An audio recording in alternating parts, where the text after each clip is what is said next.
Capital punishment. നിലമ്പൂരിൽ M സ്വരാജിനെ LDF സ്ഥാനാർത്ഥിയായി പ്രഖ്യാപിച്ചത് മുതൽ നവമാധ്യമങ്ങളിൽ കേൾക്കുന്ന വാക്കാണ് ക്യാപിറ്റൽ പണിഷ്മെന്റ്. എന്താണ് ഈ ക്യാപിറ്റൽ പണിഷ്മെന്റ്? ഭരണകൂടം നടത്തുന്ന വധശിക്ഷ എന്ന് ഒറ്റവാക്കിൽ പറയാം.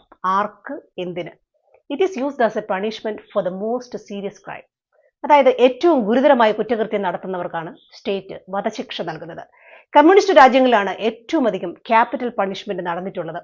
പാർട്ടിക്കെതിരെ നിൽക്കുന്നവരെയെല്ലാം അവർ തൂക്കിലേറ്റും. കമ്മ്യൂണിസ്റ്റ് ചൈനയിൽ ഭരണകൂടത്തിനെതിരെ സംസാരിക്കുന്നവർക്ക് നേരെ ഇപ്പോഴും അത് നിർബാധം തുടരുന്നുണ്ട്. ഇനി നിലമ്പൂരിലെ സ്ഥാനാർത്ഥി എം സ്വരാജ് ആർക്കാണ് വധശിക്ഷ നൽകണമെന്ന് പറഞ്ഞത്?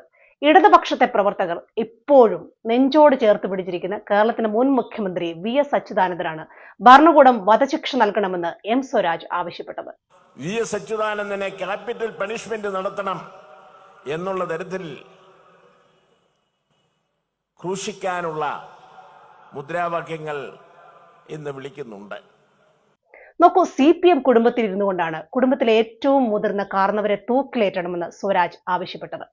ഒരു നിലമ്പൂരുകാരനായിട്ടും ഇക്കാലം അത്രയും നിലമ്പൂരിൽ പ്രവർത്തിക്കാതെ, നിലമ്പൂരിന്റെ അടിസ്ഥാന പ്രശ്നങ്ങളിൽ ഇടപെടാതെ മാറി നിന്ന് ഇന്നലെ തീവണ്ടി ഇറങ്ങിയ സ്വരാജ് നിലമ്പൂരുകാരോട് എങ്ങനെ പ്രവർത്തിക്കുമെന്ന് ഇനി നിങ്ങൾ തന്നെ വിധി എഴുതുക. തൂക്കുകയറും എല്ലാം വെല്ലുവിളിച്ചുകൊണ്ട് നേരിട്ട ഞങ്ങളെ ഇപ്പോൾ ക്യാപിറ്റൽ പണിഷ്മെന്റ് എന്ന് പറഞ്ഞ് ഭയപ്പെടുത്താൻ ശ്രമിച്ചാൽ അത് വിലപ്പോകില്ലെന്നുകൂടി ഞാൻ ഈ അവസരത്തിൽ അറിയിക്കുകയാണ്.